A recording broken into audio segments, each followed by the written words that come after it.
Pertama kita awali dengan doa Bismillahirrahmanirrahim. Raditu billahi robba wa bil islami dina wa bi Muhammadin nabiyya wa rasulah.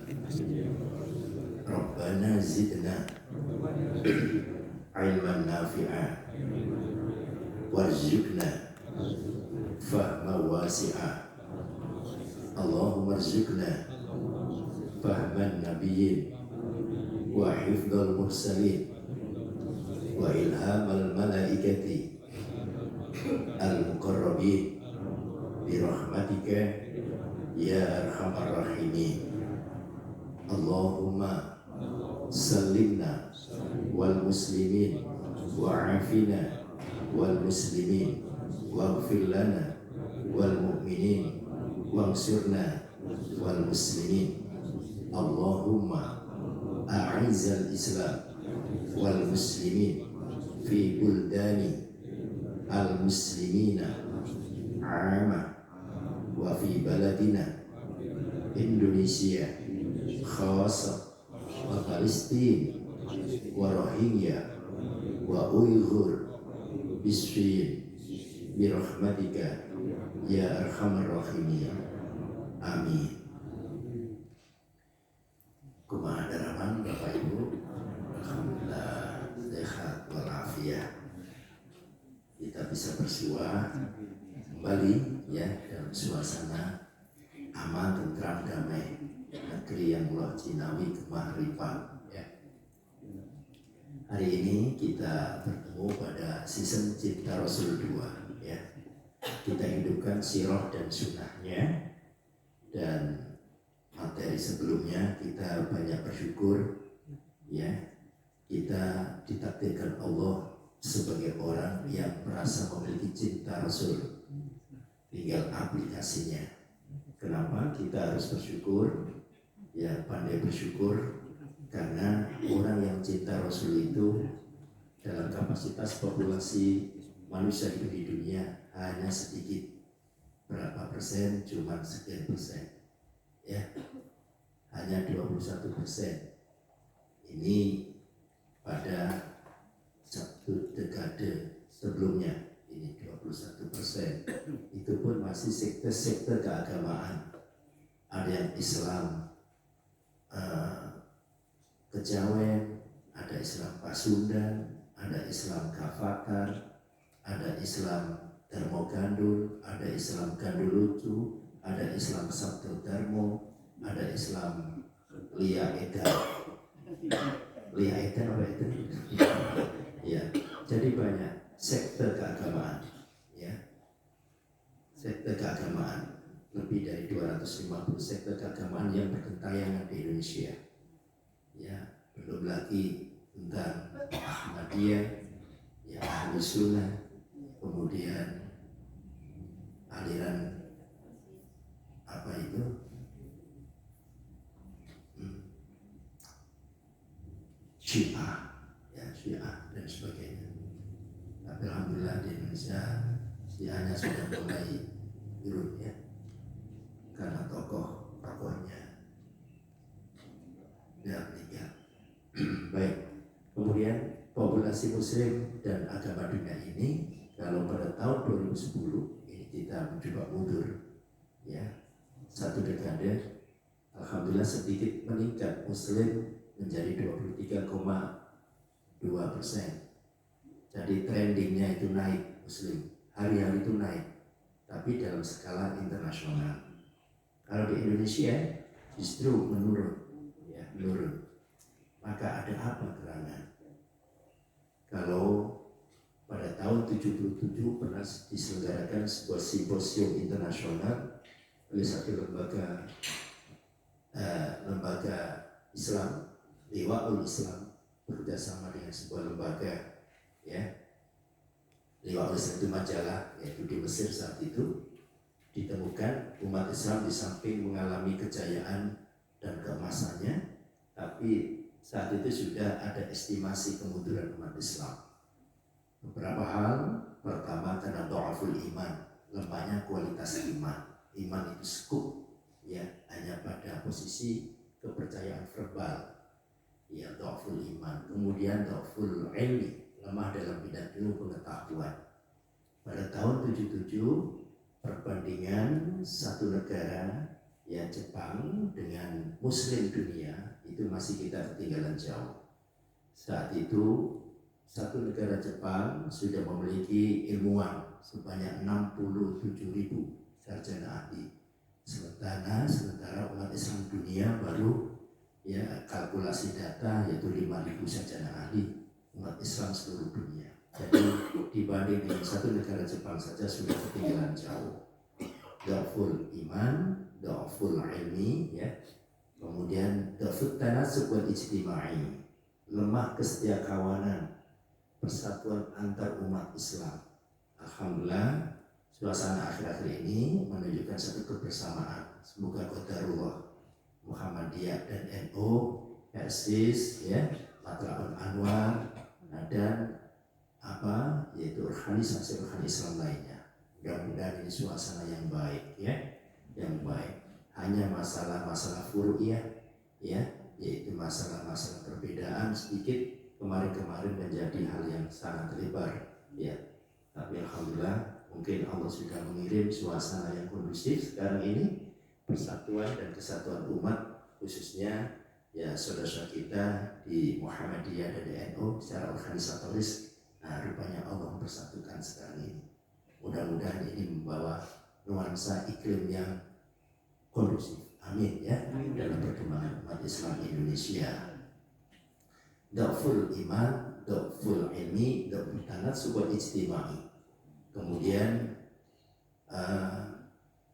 ada lagi yaitu dhaful al-iqtisadiyah, lemah dalam bidang ekonomi. Udahlah, kita sudah nggak bisa menutup mata, ya.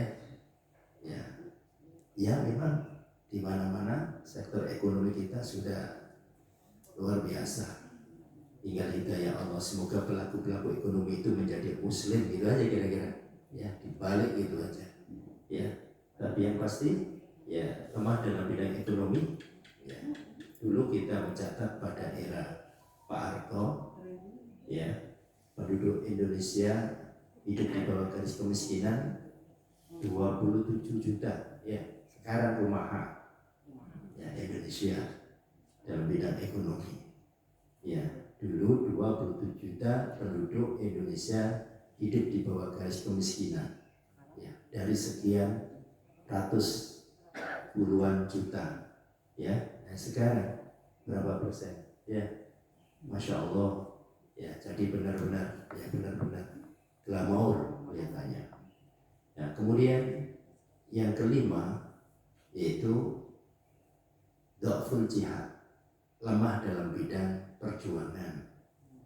Ya, kita tahu bahwa jihad itu apalagi era sekarang tidak mesti harus mengangkat pedang, mengangkat senjata.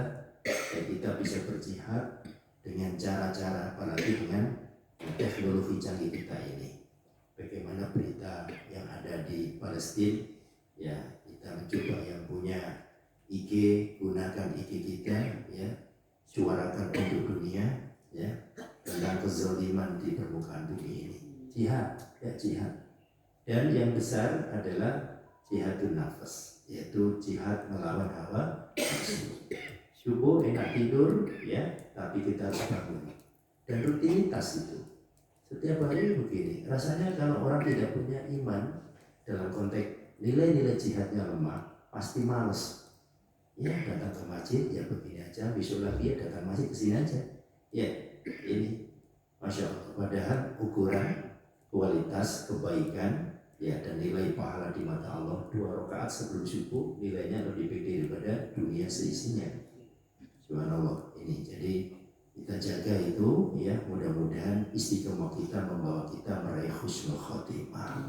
Amin ya rabbal alamin. Ya, husnul khotimah itu ada indikasi-indikasi makin tambah usia makin dekat dengan Allah. Sebaliknya, kalau suul khotimah makin tambah usia makin males. Nah, kita di mana ini? Tinggal 2 opsi, ya.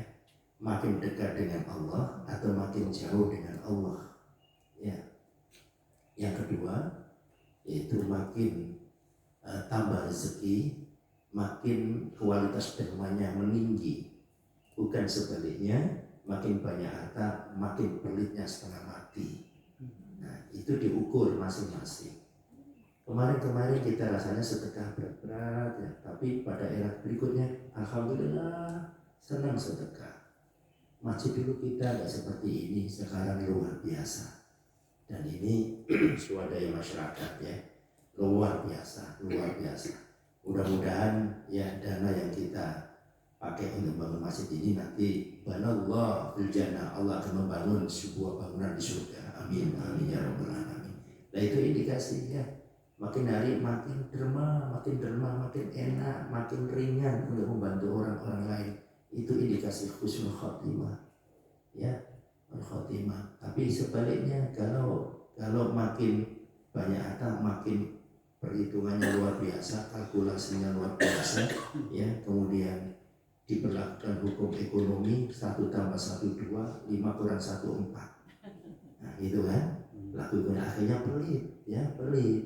Tapi kalau kita hukumnya hukum Al-Quran, 1 ya sama dengan berapa? 10 dikalikan 7, 70 kali 100, luar biasa. Nah, jadi inilah kualitas iman ya. Apa kita itu di kelompok husnul khotimah, apa su'ul khotimah? Alhamdulillah. Dan yang terakhir, indikasi husnul khotimah itu adalah makin tinggi harkat martabat dan kedudukannya, makin sadar bahwa itu titipan Allah, amanah Allah ya, amanah Allah. Bukan malah sebaliknya, dulu menjadi masyarakat biasa, masih mau dan care dengan tetangga, tapi diangkat menjadi Pak RT aja sudah susah dicari. Ya, nah ini simbol. Nah, jadi ya justru sekarang menjadi Pak RT karena nilai Pak RT itu adalah sosial kemasyarakatan, ya pelayanan. Bismillah ya, jam berapapun ya kalau warga butuh surat menyurat, butuh tanda tangan, bla bla bla, bismillah, niatkan aja Pak, investasi ibadah. Kalau kita tidak niat itu, aduh memang rugi banget, capek.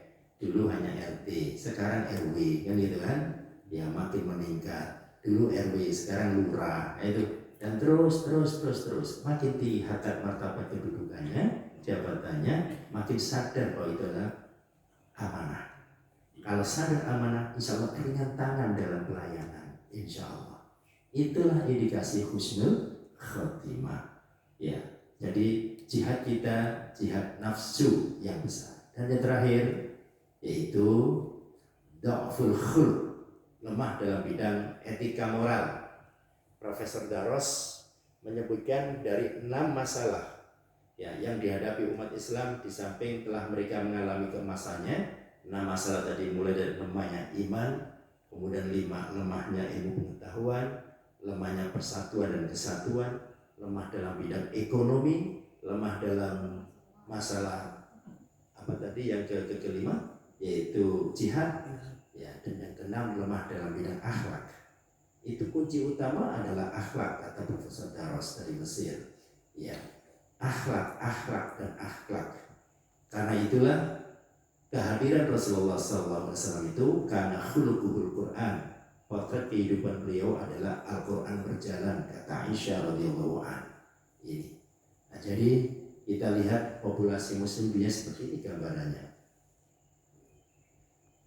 Jadi ada wilayah-wilayah Timur Tengah dan Indonesia. Ada apa dengan Indonesia yang warnanya sama, ya? Sama. Jadi jauh dari Timur Tengah, ya kemudian masuk ke Indonesia. Saya bicara tentang ilmu haji, ya ayat surah Haji mengatakan wa'adzim fin nasi bil haji yatuka rijalan. Wa'adzim fin nasi bil haji yatuka rijalan wa ala kulli dhamiri yatina min kulli fajjin amik. Hai Ibrahim, kumandangkan tentang haji ini kepada segenap manusia di penjuru dunia. Ya Tuhan, bagaimana aku bisa memandangkan tentang haji Tuhan? Syariat pertama kepada Ibrahim. Ya, Allah nyatakan, bukan engkau berkewajiban untuk memperdengarkan mereka, hanya kalian engkau adalah memandangkan. Allah yang akan memperdengarkan kepada mereka. Wa adzin finnas bil haji ya'tuka rijalan. Mereka akan datang dengan kaki. Tafsirnya adalah dengan jalan darat. Itu maksudnya ya. Itu sekitar Timur Tengah itu ya, jalan darat itu ya pakai bus. Sebab dari sekitar situ itu kan bisa ditempuh dengan jalan darat ya. Ya, kemudian tuh dari jalan wa'ala kulli dhamiri yatina min kulli fajjin 'amik, dan mereka akan datang dari penjuru dunia. Mereka menaiki unta yang kurus. Studi tafsir, unta kurus itu bukan kemudian naik unta yang kurus, tapi maknanya adalah dari tempat yang sangat jauh. Mana itu? Termasuk kemungkinan besar Indonesia. Ya, Indonesia. Apakah di Australia tidak ada Muslim? Ada, tapi populasi kalkulasinya tidak sebanding dengan Indonesia. Ya, karena itu mungkin Indonesia wa min finnas bil haji ya'tuka rijalan. Ya, dan buktinya setiap tahunnya kuota haji yang terbesar adalah Indonesia. Yang kedua Pakistan, yang ketiga India, yang keempat Bangladesh, yang kelima Nigeria. Dari 5 negara ini menjadi parameter Muslim dunia. Dari 5 ini yang menjadi terbesar lagi adalah Indonesia. Nah ya, cinta Rasulullah dalam kawasan dunia tersebut Indonesia. Ya, Indonesia ya. Kemudian Pakistan, India, kemudian Bangladesh, kemudian Nigeria. Bukan Egypt, bukan Mesir. Ya. Turki mengalami growth sekarang, pertumbuhan yang luar biasa. Ya, juga bukan Iran, bukan Irak. Dari sisi kuantitas kita nggak tahu, dari sisi kualitas ya. Ya, di negara tetangga kita, Brunei Darussalam, negara kita Malaysia, Filipina dan sebagainya ya. Itu pun muslim tapi tidak masuk kategori kawasan dunia secara kuantiti ya. Karena itulah ya, kemarin pekan yang lalu kita bicara seberapa jauh kita cinta Rasul, yaitu kita mencintai sesama manusia ya. Karena Nabi mengatakan irhamu fil ard yarhamukum man fis sama. Nabi katakan tumbuhkan saling kasih sayang kepada sesama di dunia, pasti makhluk langit akan mengasihi sayangimu. Itu hadis Nabi. Jadi kita ini kasih sayang bukan hanya pada manusia, termasuk dari kelompok hewani dan nabati, ya, hewani dan nabati, termasuk manusia. Maka itu dalam ruang ruang lingkup akhlak kita kepada Allah, akhlak kita kepada selain Allah, yaitu manusia di sini dulu, ya, makhluk yang pasti khalik, pasti bukan makhluk, yang pasti makhluk, pasti bukan khalik. Yang khalik itu Allah, yang selain Allah adalah makhluk. Nah, makhluk ini dibagi manusia, ya, kemudian selain manusia kepada diri sendiri, manusia kepada keluarga, manusia kepada tetangga, manusia kepada umat manusia secara keseluruhan, akhlak. Manusia yang kedua yaitu kepada selain manusia dibagi 2, yaitu kepada kelompok hewani dan kelompok nabati. Ya, kelompok hewani ya kepada binatang piaraan kita, binatang yang hidup di sekitar kita, ya. Punya burung jangan sampai kita menikmati kicauannya saja tapi jarang dikasih minum misalnya, ya. Ya. Kalau bisa Pak, punten gitu, kalau kita yaitu punya burung-burung berbutut itu, tapi ya kumaha ya, mestinya kita harus mempersatukan jantan dan betina, ya. Sebab kalau kita itu cuma jantan sendiri, betina sendiri, burung itu nafsunya lebih besar daripada manusia. Saya baca dalam kitab Al-Usfuriyah itu bab tentang hewan burung. Nanti di akhirat itu menuntut kepada Allah, ya, menuntut kepada Allah. Termasuk ada burung-burung yang bersangkar di pohon-pohon, kemudian dulu kita kan naik, yang ngambilin telurnya, ngambilin anaknya, ya. Kemudian induknya terbang ke sana kemari, kita bawa ke sini, diikuti ke sini, Masya Allah, ya. itu nanti nuntut di akhirat. Ya, nah kita lihat ya di sangkar-sangkar burung itu apa itu kiranya kalau hidup sendiri itu bisa apa enggak? Sebab ada burung yang susah hidup sendiri, mungkin terkuku ya, terkuku itu hidup sendiri itu susah. Kemudian kita masukkan sangkar, kasih minum. Kalau bisa jantan dan betina ya, ya, ya kita lepas daripada menikmati suara tidak ya, tapi begitulah. Kalau tidak ya sekali-kali dikumpulin begitu. Itu karena itu nanti akan menuntut di hadapan Allah Subhanahu wa taala. Nauzubillah min dzalik. Kita di dunia menikmati kicauannya tiap pagi ya, kita pinggirin sangkar satu, sangkar dua berkicau, bersautan. Tapi sejatinya mereka bisa bicara, kepingin untuk apa? Untuk nikah ya, ya untuk nikah ya. Kita nggak tahu kicauannya itu bahasanya itu gimana, merindukan aku cinta padamu, aku juga cinta padamu, tapi aku tidak bisa, aku dalam sangkar ini. Itu bahasanya gitu kan, kita nggak tahu itu. Nanti di akhirat itu nuntut itu, ya bapak yang punya burung. Ini jadi itu adalah akhlak binatang, yaitu hewani. Kemudian akhlak tumbuhan juga sama. Ibu-ibu pandai merawat tanaman-tanaman, tapi apalagi suasana panas seperti ini sering disiram ya. Jangan dibiarin kering kerontang sampai mati. Itu semua makhluk hidup kita. Ya semerbak wangi kita hirup barangkali apa bunganya. Indah warna-warni kita nikmati dengan mata kita, tapi kita tidak merawatnya. Ya. Kadang-kadang diajak bicara, kayak gitu ya. Ini. Jadi itulah umat Islam yang memiliki akhlak sedemikian rupa. Maka kita cinta Rasul itu bagian daripada upaya untuk melestarikan alam. Nah, kemudian misi kehadiran Rasulullah SAW kita sama-sama tahu kemarin adalah penyempurna sebaik-baik akhlak. Bukan sekedar penyempurna akhlak, tapi sebaik-baik akhlak.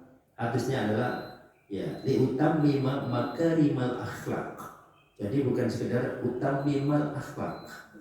Jadi kalau begitu Rasulullah SAW itu luar biasa dalam konteks bicara akhlak. Maka ketika para tabi'in, putra dari para sahabat ya, karena tidak melihat wajah Rasulullah, bertanya kepada Aisyah, ya Aisyah, istri Rasul, kami bertanya gimana perilaku Rasulullah saat hidupnya. Nangislah Aisyah, nangis Aisyah. Nah, kemudian di saat nangis inspirasi ketuhanan turun. Lalu Aisyah mengatakan kana khuluquhul Quran. Rasulullah itu adalah akhlak Al-Quran. Rasulullah itu adalah akhlak Quran berjalan. Nah, udah selesai. Kalau Aisyah sendiri ya khawatir menyampaikan akhlak Rasul gini-gini, jangan-jangan kurang dengan apa? Dengan akhlak yang dimiliki Rasulullah. Ya. Kita dengar cerita tentang seorang aki-aki tua renta, orang Yahudi, hari-hari di pojok pasar sana yang setiap hari disuapin Rasulullah SAW. Sementara Rasulullah karena dia juga buta, ya Rasulullah menyuapin tiap hari, mulutnya tidak lepas daripada kata Muhammad Majnun, Muhammad Majnun, Muhammad Majnun. Orang Yahudi, ya karena ada berita Muhammad Nabi akhir zaman, dia nggak rela, nggak ridho ada Nabi akhir zaman itu. Ya akhirnya terus Muhammad Majnun, Muhammad Majnun. Tapi yang nyuapin hari-hari itu Rasulullah SAW. Ya baru sadar ketika Rasulullah wafat, lalu dia tanya kemana ini anak-anak yang biasanya nyuapin aku itu beberapa hari enggak. Ya, kasusnya berkenaan dengan Abu Bakar radhiyallahu an bertanya kepada Aisyah putrinya, istri Rasulullah, Aisyah, apa yang diamalkan oleh suamimu yang belum aku amalkan Aisyah? Ya kata Aisyah, ya ayah, ada pekerjaan yang belum engkau lakukan, itu pekerjaan Rasulullah selama hidup beliau. Apa itu? Kaget Abu Bakar, yaitu nyuapin makan tiap pagi di pojok pasar orang tua renta buta orang Yahudi. Nah akhirnya esok harinya Abu Bakar nyuapin ya, nyuapin apa yang terjadi aneh. Kamu ditanya, kamu itu kemana aja beberapa hari kok nggak kesini, nggak nyuapin aku? Dianggap itu Rasulullah kan? Ya dianggap Rasulullah. Ya dijawab oleh Abu Bakar apa namanya? beberapa hari ada ya aktivitas, iya tapi kamu kenapa kok enggak kesini dulu? Ya akhirnya udah deh sekarang makan aja disuapin. Begitu disuapin kaget, kok enggak seperti biasa, lembut. Ya Allah, Abu Bakar nangis ya, nangis di hadapan orang Yahudi tadi itu. Ternyata perilaku ya Abu Bakar dibanding dengan apa yang dilakukan Rasulullah jauh berbeda. Sementara orang yang buta tadi itu nggak tahu kalau itu sudah berubah manusia, bukan Rasulullah lagi. Akhirnya ditanya, kamu itu sebenarnya siapa? Akhirnya dikatakan, ini memang betul yang menyuapi kamu ini sudah meninggal beberapa yang lalu. Ya, terus siapa dia? Itu sampai Muhammad macam-macam. Jawabnya adalah itulah sosok manusia yang kau katakan majnun. Siapa? Kaget dia. Muhammad. Langsung tersungkur jatuh pingsan. Ya, akhirnya dituntut oleh Abu Bakar dengan kalimat syahadah, akhirnya pun masuk sebagai akidah yang benar. Jadi akhlak Rasul seperti itu ya, diolok-olok orang tetap malah berbuat baik. Kita mah ya kita mah gitu ya, olok dikit aja ya. Ya, ketika agama dihina tenang-tenang aja, tapi kalau pribadi keluarga kita dihina boleh kita bereaksi. Ya, padahal mestinya kebalik ya. Kalau kita dihina udah deh. Ya, tapi kalau urusan agama, Nabi kita dihina, Quran kita diinjak-injak, harus bereaksi itu.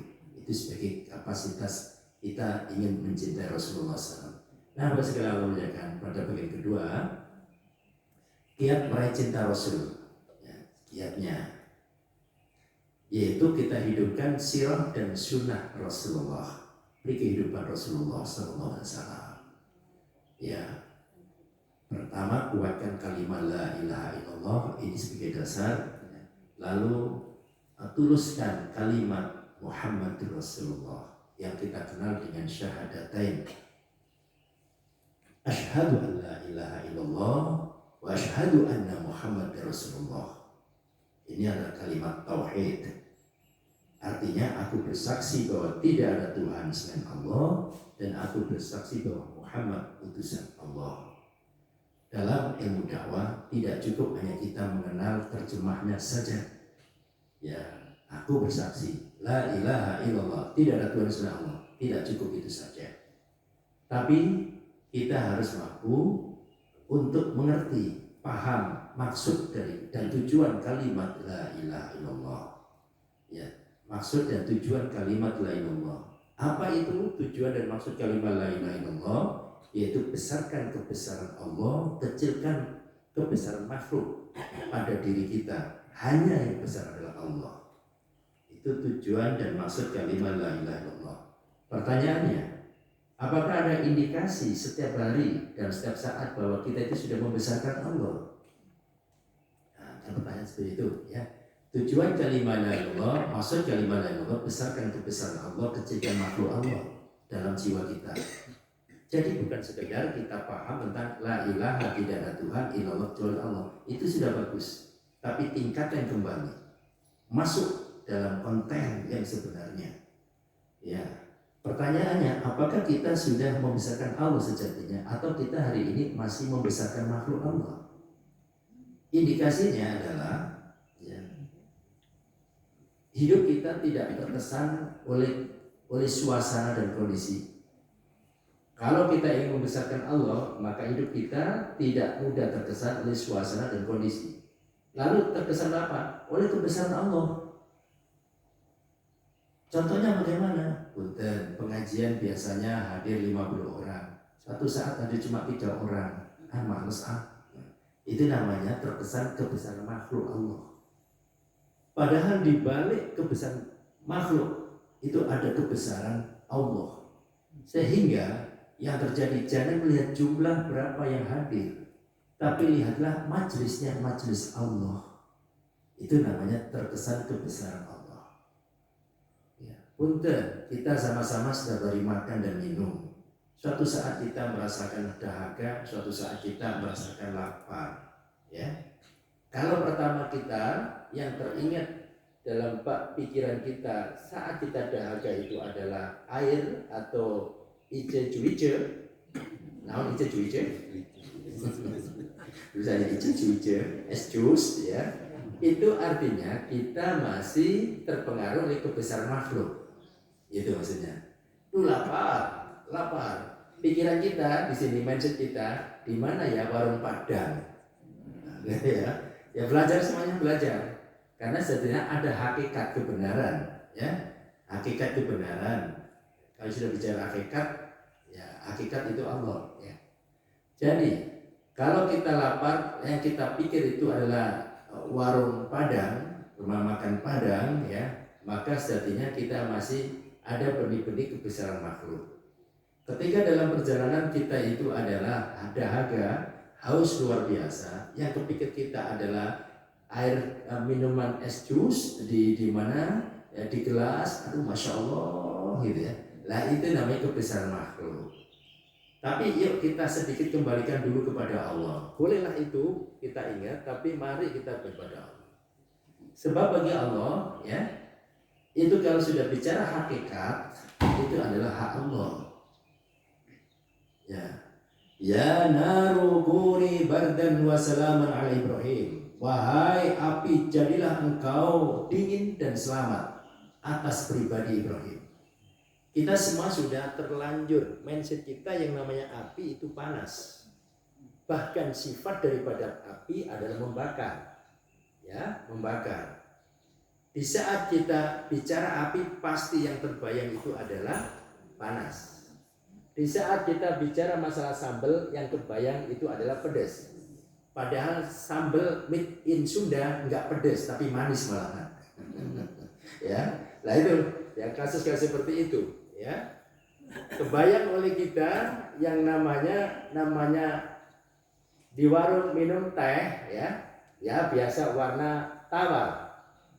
Tapi orang Jawa Timur nggak bisa yang namanya minum teh bu, itu langsung tawar, wah marah-marah, mesti harus manis, kan gitu ya? Iya, loh kok nggak manis?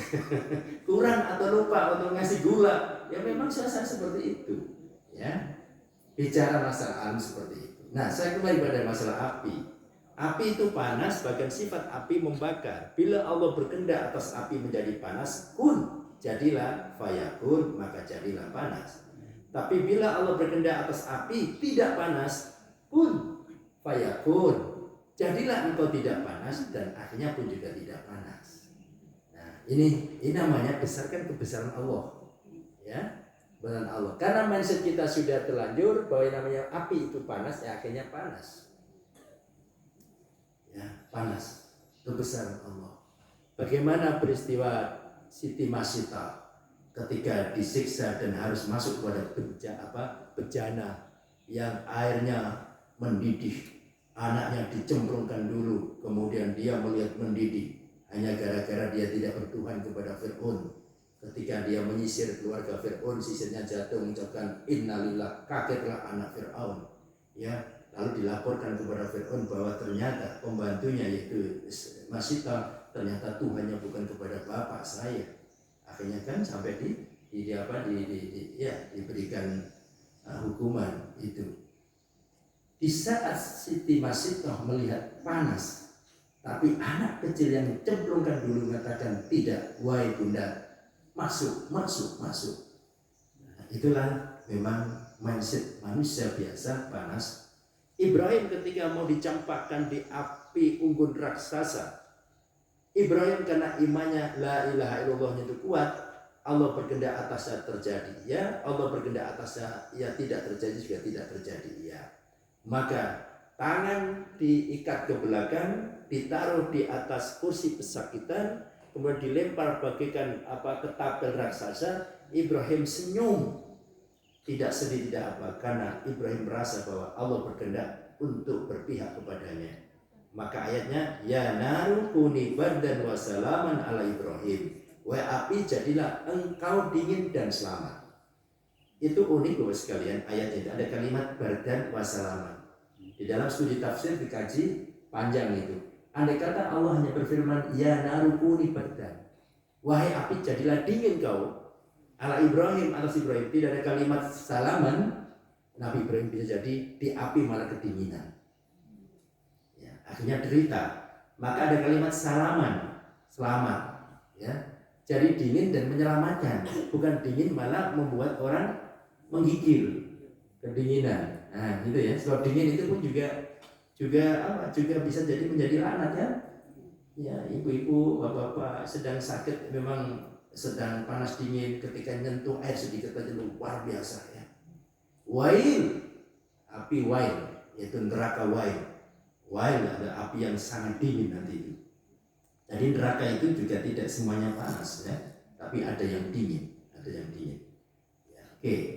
Jadi itulah ya kalimat la ilaha illallah, tidak ada Tuhan selain Allah, Muhammadur Rasulullah, Muhammad utusan Allah. Terjemahnya seperti itu. Tapi bagaimana aplikasi pemahamannya? Yaitu menjadikan suri tauladan kehidupan Rasul menjadi contoh yang terbaik. Ya, maka itulah menjadi sirah dan sunnah Rasulullah. Sirah adalah perjalanan hidup Rasulullah, perwajaan Rasulullah. Sunnah adalah perilaku Rasulullah yang harus kita ikuti. Salah satunya adalah perbanyak membaca salawat kepada Nabi. Ya, kok kita harus baca salawat? Ngapain memang? Ingat ayat Allah Subhanahu wa taala, surah Al-Ahzab surah ke-33 ayat 56. Allah membaca salawat, para malaikat juga membaca salawat, maka kita diperintah oleh Allah, ya ayyuhalladzina amanu shallu alaihi wa sallimu taslima. Diawali dengan kalimat innallaha wa malaikatahu yusholluna 'alan nabi. Baru diperintah kepada kita, ya ayyuhalladzina amanu shallu alaihi wa sallimu taslima. Jadi jelas salawat Allah kepada Nabi adalah pemberian ampunan, maghfirah. Salawat malaikat kepada Nabi adalah permohonan, permintaan malaikat kepada Allah atas ampunan Allah kepada Nabi. Salawat kita kepada Nabi artinya adalah justru kita minta syafaat Rasulullah Sallallahu Alaihi Wasallam. Inilah ya, mudah ijabah doa, membaca salawat. Salawat singkatnya Allahumma sholli ala Muhammad wa ala ali Muhammad. Ya, atau sallallahu ala Muhammad. Mangga, atau Allahumma sholli wa sallim ala sayyidina Muhammad wa ala ali sayyidina Muhammad. Mangga, ya. Sami'a Rasulullah sallallahu alaihi wasallam rajulan yad'u fi salati lam yumajjidillah ta'ala wa yusalli 'ala nabi sallallahu alaihi wasallam. Faqala Rasulullah sallallahu ajila hadha thumma da'a fa qala lahu aw li ghairi idza salla ahadukum falyabda bi tamjid rabbi jalla wa 'azza wa jalla ya wa sana alaihi thumma yusalli 'ala nabi sallallahu alaihi wasallam thumma yad'u ba'da bima syaa. Singkatnya Rasulullah melihat ada orang yang berdoa yang tidak awali untuk memuji kepada Allah dan membaca salawat. Maka kembali mulailah doamu itu dengan membaca, yaitu memuji Allah dan salawat. Pasti Allah akan menijabah. Jadi caranya seperti itu. Doa kita jangan langsung minta ya Allah ampuni dosa itu. Awalilah dengan pertama bismillah, yang kedua hamdalah, yang ketiga salawat kepada Nabi, baru kita berdoa apa yang kita harapkan. Jadi ada etika-etika seperti itu sekali ya, cara berdoa itu. Minimal bismillahirrahmanirrahim. Alhamdulillahirabbil alamin. Allahumma sholli wa sallim ala sayyidina Muhammad wa ala ali sayyidina Muhammad. Allahumma sholli ala Muhammad wa ala ali Muhammad. Nah, habis tiga ini, mangga. Kalau kita bikin urutan dengan diri kita, Rabbi firli. Nah, lalu untuk orang tua, wali walidayya warhamma kama rabbayani shaghira. Setelah itu masya terserah doa apa saja. Itu cara-cara doa ya. Harus karena kita punya etika doa. Sekali lagi kita bismillah kepada Allah, kita hamdalah muji pada Allah, kita bersolat kepada Nabi, baru pada diri kita minta ampunan, untuk dua orang tua kita ampunan. Setelah itu mangga doa apa saja. Itu. Nah, jadi makanya khutbah itu gampang-gampang, mudah susah ya. Ya, gampangnya mudahnya itu ya. Khutbah itu materi begitu aja lah kira-kira ya. Ya, tapi susahnya itu ada syarat rukunnya khutbah Jumat itu ya. Ya. Yang lebih susah lagi adalah bagaimana kita memahamkan kepada jamaah. Kadang kita mikir Pak sekalian ya, minggu yang lalu itu aduh sudah hari Jumat ya, nanti apa ya? Bukan hanya hari ini nanti apa, tapi minggu depan apa yang akan diberikan kepada jamaah. Itu. Sehingga ada perubahan, paling tidak perubahan sepekan. Makanya di situ ada muftadul hal. Kadang-kadang kita itu sudah menyiapkan menyiapkan suatu materi, tapi suasananya beda, berubah total itu. Ya, berubah total. Karena tidak hanya sekedar tekstualitas, ya, tapi bagaimana kita memahami suasana yang bersifat kontekstualitas. Itu makanya khutbah itu tidak sekedar mudahnya ngomong, tapi bagaimana kita bisa mentransfer ilmu bisa diterima oleh audiens. Itu diterima minimal perubahan karakter selama sepekan minimal. Karena pekan berikutnya sudah Jumat lagi kan gitu. Ini. Jadi susahnya di sana khutbah itu, ya. Ya. Kalau ceramah-ceramah gampang lah ceramah ya. Kalau khutbah itu ada syarat rukunnya, ya. Maka pada zaman tahun berapa itu ada menteri dulu di negeri Ngastina sana. Ya, ya. Khutbah kok loh, alhamdulillah bla bla bla bla enggak ada apa-apanya langsung khutbah. Kayak diprotes oleh umat kita ya, enggak sah. Ya enggak sah. Ini. Oke, selawat. Yang kedua, dengan selawat ini kan cinta Rasul ya, pahala berlipat. Ya, hadis dari Abdullah bin Amr bin As radhiyallahu an sami Rasulullah yaqul, beliau bersabda, man shalla alaihi salatan, siapa yang bersalat kepadaku sallallahu alaihi asyran, pasti Allah akan membaca selawat, artinya mendatangkan rahmat 10 kali. Rawahu Muslim, yaitu Muslim, Abu Dawud, Tirmidzi dan Imam Nasa'i. Kemudian selawat juga diangkat derajatnya. Man shalla alaihi salatan wahidatan sallallahu asyra salawat wahidatan wa asyru qati'at wa rufa'at lahu asyru darajat. Siapa yang bersalat satu saja, ya akan menghapus 10 kesalahan dan Allah akan mengangkat 10 derajat. Dan uniknya selawat itu sekalian, kalau kita ngamal lain karena riya, karena sum'ah, karena apa? Ujub, ya, merasa paling baik sendiri, paling didengar oleh orang lain atau dilihat orang lain. Kalau selawat niat apapun terus lempeng, ya, mesti tetap berpahala. Kalau kita baca Quran niat karena orang, itu nggak diterima, riya, ya. Kalau kita baca Quran ibadah lain agar dilihat orang, riya. Kalau kita ibadah baca Al-Quran ya karena agar didengar suaranya oleh orang lain, itu sum'ah. Kalau kita beribadah atau sholat atau baca Quran merasakan bahwa hebat, paling hebat, itu ujub. Pasti itu semua perusak amal soleh. Tapi kalau kita baca sholawat, apa karena orang atau dilihat orang atau merasa kumaha, ya, tetap berpotensi nilainya syafaat. Itulah kelebihan selawat. Punya wudhu, nggak punya wudhu, dimanapun kita baca selawat, ya cukup. Jadikanlah ini adalah sebagai amalan istiqomah kita, ya. Nah, hadis-hadis seperti ini kemudian di akhirat dikumpulkan bersama Rasulullah SAW. Qala aulan nas bi yaumil qiyamah aktsaru alaihi salatan. Ya, seutama manusia, teman manusia, hari kiamat nanti dikumpulkan dengan aku ada orang yang banyak baca selawatnya. Jelas ya. Nah, kemudian berhak mendapatkan syafaat Rasulullah Sallallahu Alaihi Wasallam. Jadi itu salah satu kita untuk kiat mendapatkan sirah dan sunnah Rasulullah Muhammad SAW, di antaranya adalah bersalawat.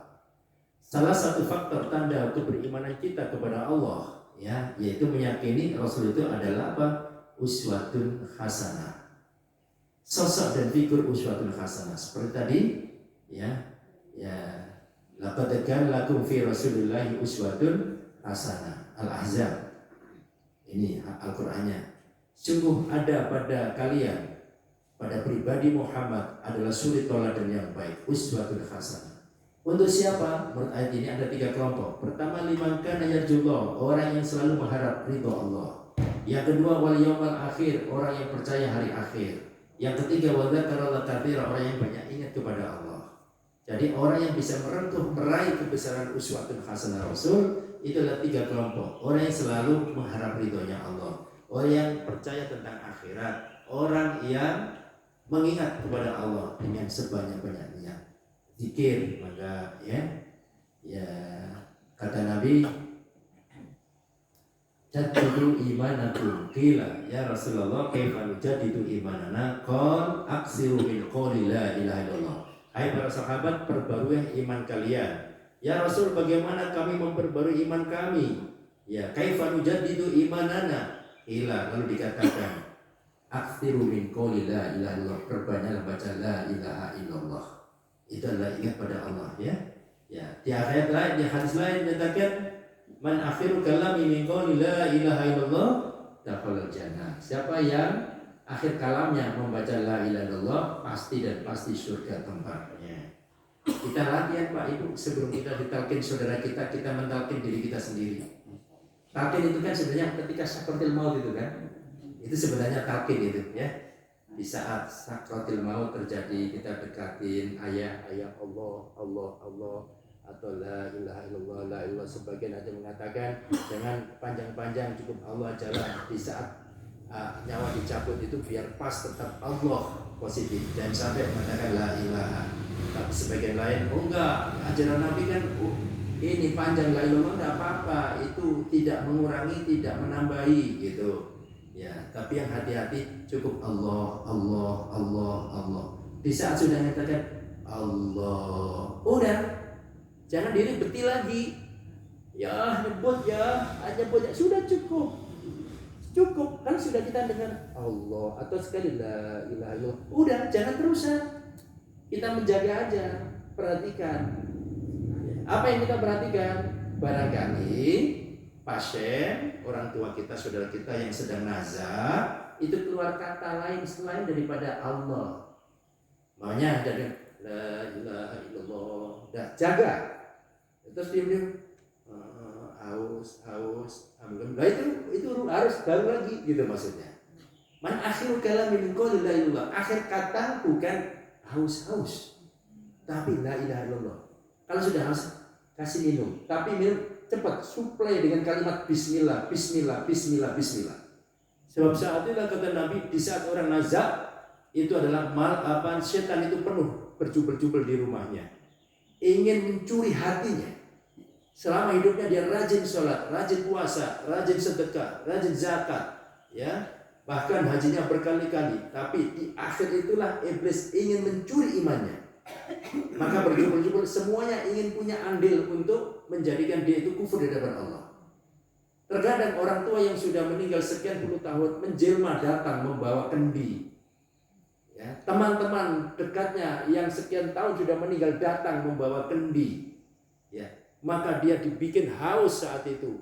Maka dia melihat temannya, saudaranya, orang tuanya, anaknya bawa kendi, maka tanya, minum. Boleh, tapi suplai dengan kalimat bismillahirrahmanirrahim. Sebab apa? Sekali kalau minum lalu kita suplai dengan air minum tanpa ada bismillah lafaz Allah, maka kendi itu isinya ada arak iblis. Kalau sudah berupa arak iblis dimasukkan bercampur dengan air, keras hatinya.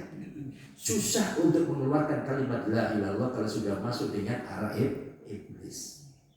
Nah, di sini ya, jadi zakarullah katsira, itu perbanyak baca ya sholawat, perbanyak baca la ilaha illallah, latihan kita seperti itu. Ya, kurang 2 menit.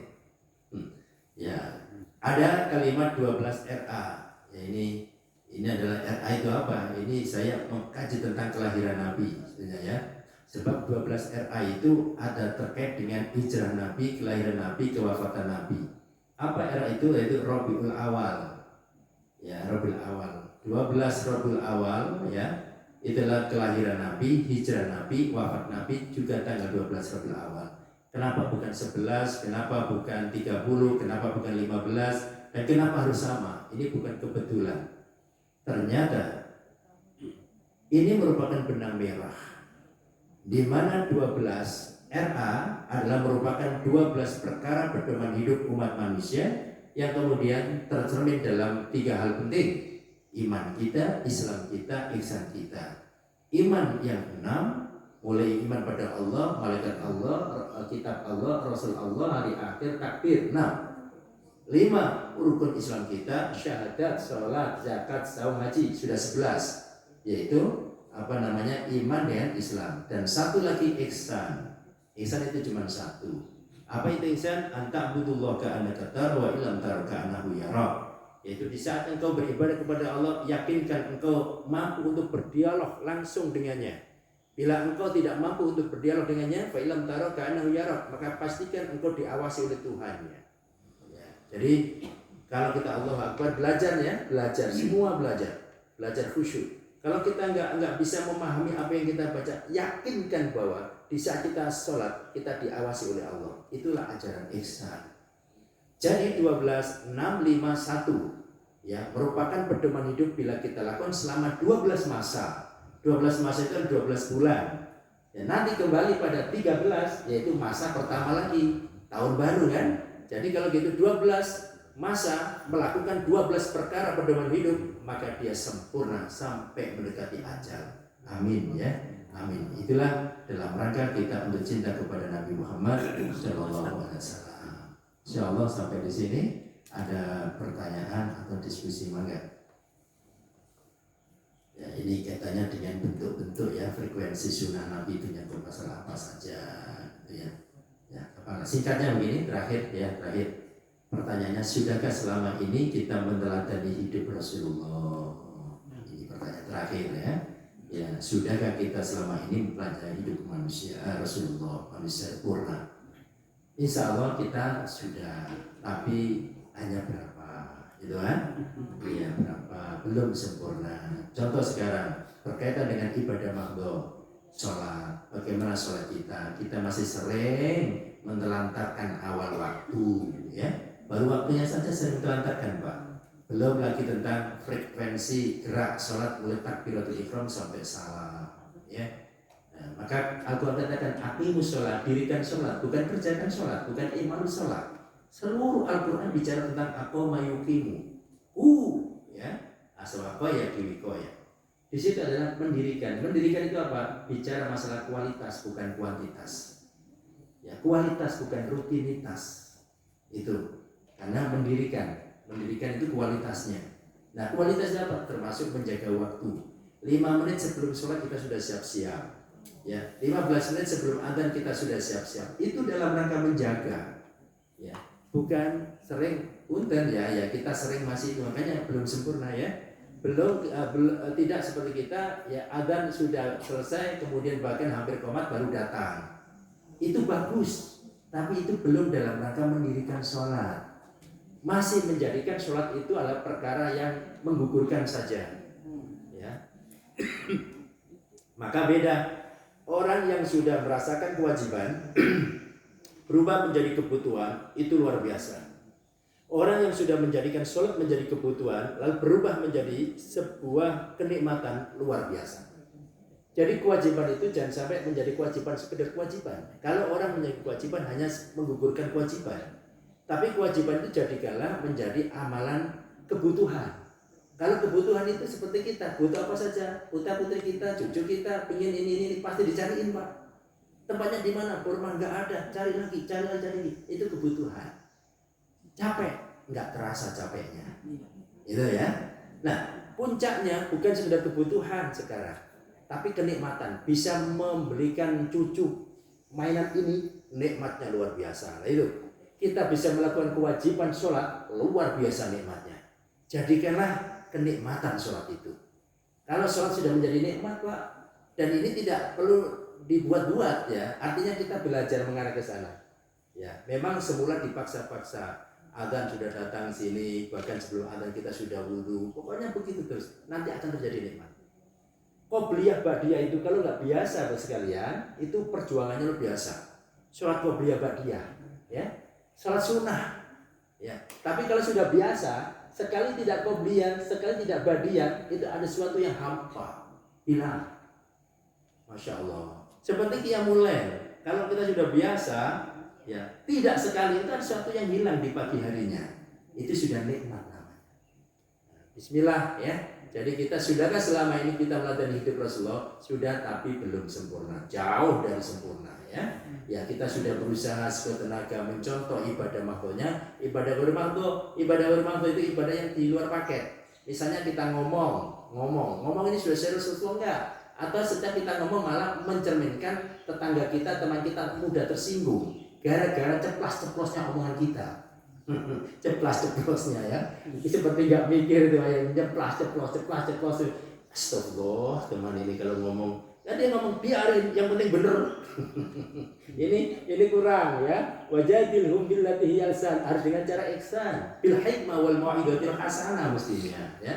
Nah, itulah ya. Jadi kita jauh. Rasulullah SAW, setiap untayan omongan Rasulullah itu selalu damai dan penuh hikmah. Ya. Maka ada hadis ul khairan aul yasmut. berkatalah yang baik atau lebih baik diem. Udah itu aja ya. Semuanya komen, wah, diem kalau kita nggak memberikan manfaat, diem. Itu aja, diem aja ya. Termasuk punten ngechat ini ya kalau kita nggak paham ini ada chat begini, jangan mudah ngechat orang lain nanti menjadi resah.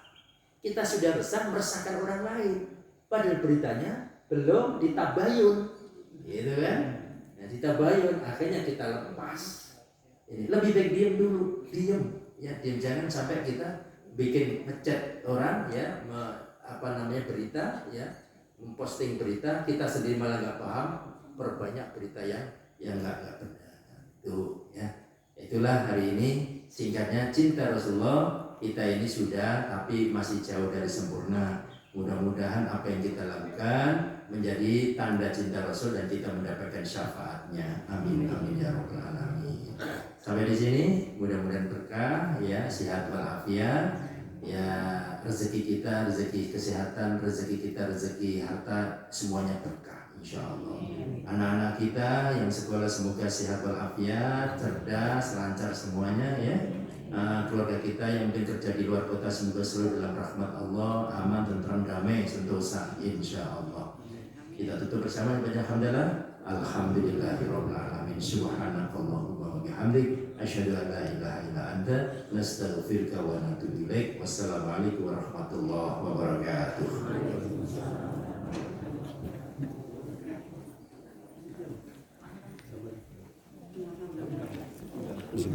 Silakan.